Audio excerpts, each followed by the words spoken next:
خشک شاخوں کو وہ تازہ گلاب دیتے ہیں،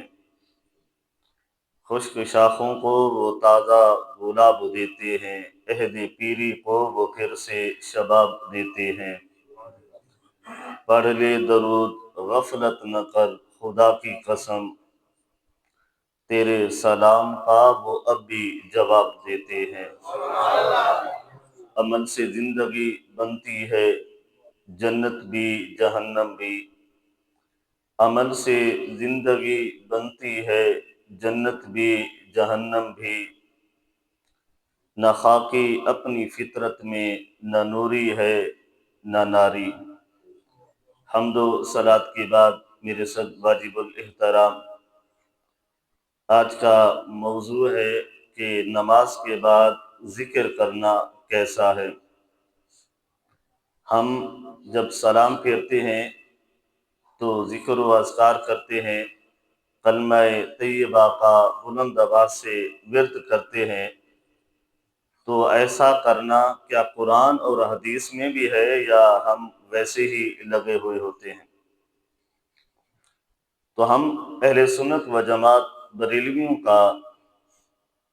جو مسلک ہے، اس میں چند ایسی چیزیں ہیں جو اب وجود میں آئی ہیں، ان کا تعلق شاید قرآن اور حدیث سے نہ ہو، لیکن ورنہ ہمارے ہر عمل کی گواہی یا قرآن سے ملتی ہے یا ہمارے نبی کے فرمان سے ملا کرتی ہے۔ اور یہ ذکر کرنا، یہ ذہن میں رکھنے کہ یہ فرض یا واجب کے زمرے میں نہیں آتا۔ جو ہم سلام پھیرنے کے بعد بلند آواز سے کلمہ طیبہ پڑھتے ہیں، یہ اس کو ہم فرض بھی نہیں سمجھتے، واجب بھی نہیں سمجھتے، یا سنت یا مستحب اسے سمجھا کرتے ہیں۔ اگر کوئی شخص ہے بلند آواز سے ذکر کرتا ہے تو بھی ٹھیک ہے، اگر کوئی شخص ہے بلند آواز سے ذکر نہیں کرتا تو بھی ٹھیک ہے، اس میں کوئی لڑائی جھگڑے والی بات نہیں ہے۔ اگر کوئی کہے کہ تم بلند آواز سے ذکر کرتے ہو، اس کا ثبوت قرآن اور حدیث سے کہاں ہے، تو وہ ہم دکھانے کے لیے تیار ہوتے ہیں۔ پہلی آیت کریمہ کہ اللہ رب العزت نے فرمایا کہ فَاذْكُرُوا اللَّهَ كَذِكْرِكُمْ، اللہ کا ذکر اس طرح سے کرو، آباؤکم او اشد ذکرا،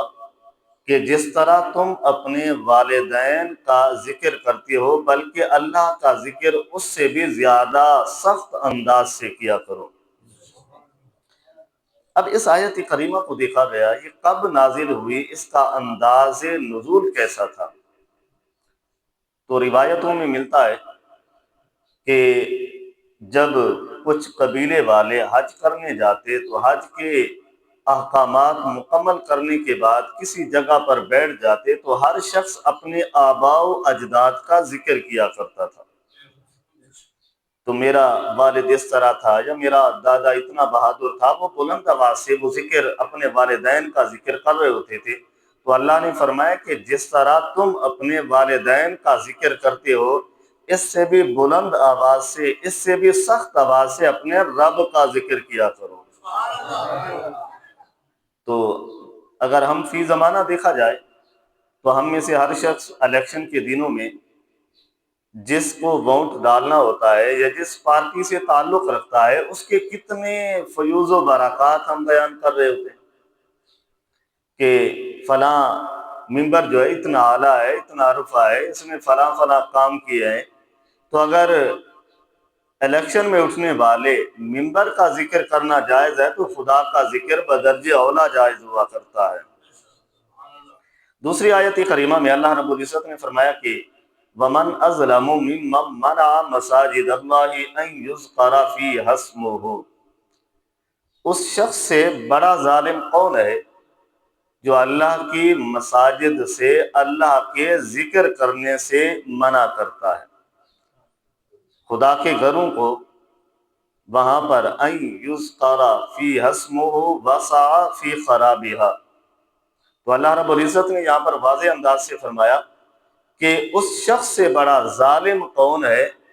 جو خدا کے گھروں میں ذکر کرنے سے روکتا ہے، اور اس کا انداز یہ ہے کہ کسی طرح سے اللہ کے گھر ویران ہو جائے۔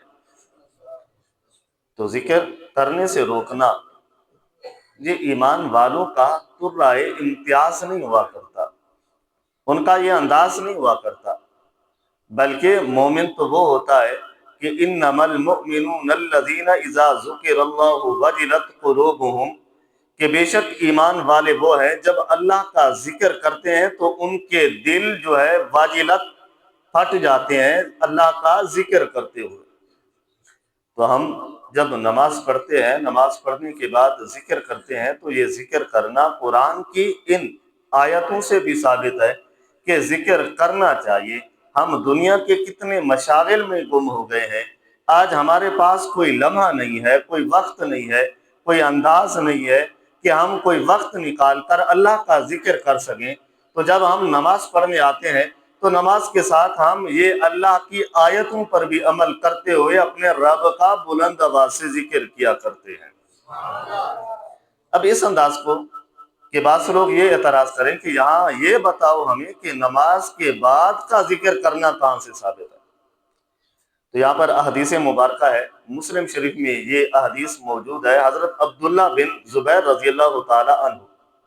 اس حدیث کے راوی ہیں، فرماتے ہیں کہ یقول فی دبر کل صلاۃ حین یسلم، کہ ہر نماز کے بعد جب سلام پھیر لیتے۔ یہاں پر حضرت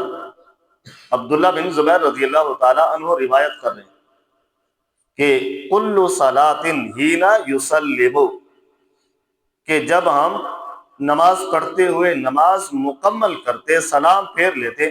لا الہ الا اللہ وحدہ لا شریک لہ لہ الملک ولہ الحمد وہو علی کل شیء قدیر لا حول ولا قوۃ الا باللہ۔ تو اس طرح کے الفاظ جو ہوتے تھے سلام پھیرنے کے بعد ہم بلند آواز سے اللہ کا ذکر کیا کرتے تھے۔ اب یہاں پر راوی فرماتے ہیں وَلَوْ كَرِهَ الْكَافِرُونَ، اگرچہ کافروں کو یہ پسند نہیں تھا کہ ہم سلام پھیرتے اور سلام پھیرنے کے بعد یہ الفاظ پڑھا کرتے تھے، یا تو لا الہ الا اللہ وحدہ لا شریک لہ لہ الملک ولہ الحمد وہو علی کل شیء قدیر، یا تو پھر لا حول ولا قوۃ الا باللہ، اور پھر اللہ کی حمد و ثنا کرتے، اللہ کا ذکر کرتے۔ وَلَوْ كَرِهَ الْكَافِرُونَ، تو نماز پڑھنے کے بعد بلند آواز سے ہمارا ذکر کرنا کافروں کو پسند نہیں تھا۔ کن کو پسند نہیں تھا؟ بلند آواز سے کہہ دیں، کن کو پسند نہیں تھا؟ کن کو پسند نہیں تھا؟ تو ہم تو مسلمان ہیں، ہمیں تو اپنے رب کا ذکر کرنا محبوب لگتا ہے، ہمیں بڑا پسند ہے۔ اور یہ احادیث مبارکہ مسلم شریف میں موجود ہے، اور دوسری احادیث مبارکہ جو بخاری شریف میں موجود ہے،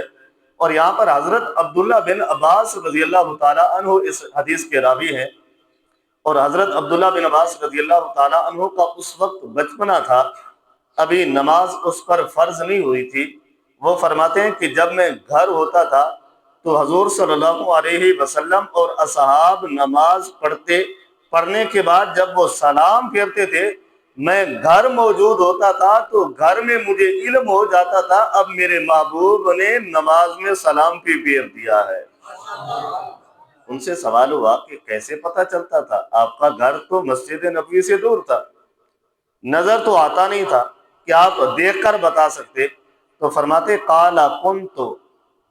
اعرف انقضاء صلاة رسول اللہ صلی اللہ علیہ وسلم بالتکبیر، کہ فرماتے ہیں کہ میں اس وجہ سے پہچان لیتا تھا کہ حضور صلی اللہ علیہ وسلم جب اپنی نماز کو ختم کرتے، ختم کرنے کے بعد بلند آواز سے تکبیر پڑھا کرتے تھے، وہ آواز میرے گھر تک آیا کرتی تھی، تو اس آواز کو سن کر میں یہ یقین کر لیتا تھا کہ میرے محبوب نے نماز میں سلام پھیر کر اب ذکر و اذکار بھی شروع کر دیا ہے۔ اب اس حدیث میں جو بخاری شریف میں موجود ہے کہ بلند آواز سے تکبیر پڑھنا، تکبیر جیسے اللہ اکبر ہے، لا الہ الا اللہ ہے، اسی طرح لا حول ولا قوت ہے، یہ ایسے اذکار ہیں جو نماز کے بعد بلند آواز سے پڑھا کرتے تھے۔ تو یہ کام کرنا ہمارا نہیں بلکہ محبوب مصطفیٰ صلی اللہ علیہ وسلم کے دور سے یہ چلا آ رہا ہے، اور ہم سنی اپنے نبی کے ہر عمل کو زندہ رکھا کرتے ہیں۔ ہم اپنے نبی کے ہر عمل کو زندہ رکھتے ہیں۔ اب اسی طرح سے حضرت عبداللہ بن عباس رضی اللہ تعالیٰ عنہ سے یہ بھی روایت موجود ہے کہ اذکر اللہ ذکرًا، کہ اللہ کا ذکر کثرت سے کیا کرو۔ یقول المنافقون انکم تراؤون، کہ یہاں تک کہ منافق تم لوگوں کو ریاکار کہنے لگ جائیں۔ اب ہم نماز پڑھنے کے بعد بلند آواز سے ذکر کرتے ہیں، اور بعض لوگ اعتراض کرتے ہیں کہ نمازی جو پیچھے رہ جاتے ہیں ان کی نماز میں خلل آتا ہے، تو ہم ان کو جواب دیتے ہیں کہ جب بقرہ عید میں ایام تشریق ہم پڑھتے ہیں تو ان کو بھی تو بلند آواز سے پڑھا کرتے ہیں، تو اس وقت پڑھنا واجب ہوتا ہے۔ جب اس وقت ان نمازیوں کی نماز میں خلل نہیں آتا تو پھر ہر نماز کے بعد کلمہ طیبہ بلند آواز سے پڑھنے سے بھی نماز پڑھنے والے نمازیوں کی نماز میں خلل نہیں آیا کرتا۔ اور دوسرا ہی بات یہ بھی ہوتی ہے کہ جب 14 اگست ہوتا ہے تو کتنے بچے ہارن لے کر بجا رہے ہوتے ہیں، اور کبھی کبھی نمازوں میں گلیوں میں شور بھی ہوتا ہے۔ تو جب نماز پڑھنے والا شخص، جب ہم نماز پڑھ رہے ہوتے ہیں،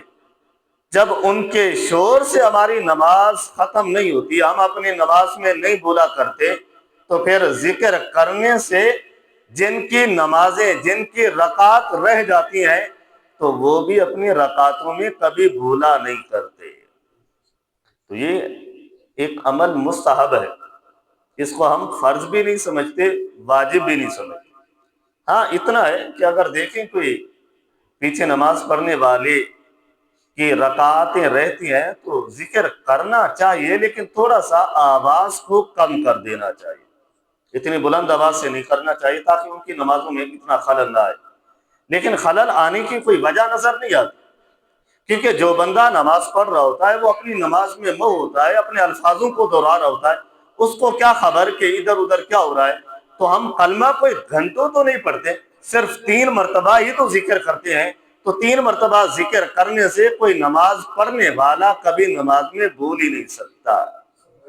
کبھی وہ نہیں بھول سکتا۔ اگر نماز میں وہ پھر بھی بھول جاتا ہے تو اسے اپنی نمازوں کو درست کرنا چاہیے، اپنے نمازوں کے الفاظوں کو درست کرنا چاہیے، جو اندر پڑھا جاتا ہے ان کو رٹے لگانا چاہیے، اور ان کو اپنی نماز کی طرف توجہ کرنی چاہیے، نہ کہ وہ ہمارے ذکر کے درپے ہو جائے۔ ذکر کرنا قرآن کی آیتوں سے ثابت، نماز کے بعد ذکر کرنا احادیثوں سے ثابت، اور بخاری شریف میں بھی موجود ہے اور مسلم شریف میں بھی موجود ہے۔ تو دعا ہے کہ اللہ رب العزت ہم سب کو سمجھنے کی توفیق عطا فرمائے، اور اس ذکر و اذکار کے بارے میں اگر کوئی صاحب سوال کرنا چاہتا ہے تو وہ بھی کر سکتا ہے۔ الصلاۃ والسلام علیک یا سیدی یا رسول اللہ وعلی آلک و صحابک یا سیدی یا حبیب اللہ۔ الصلاۃ والسلام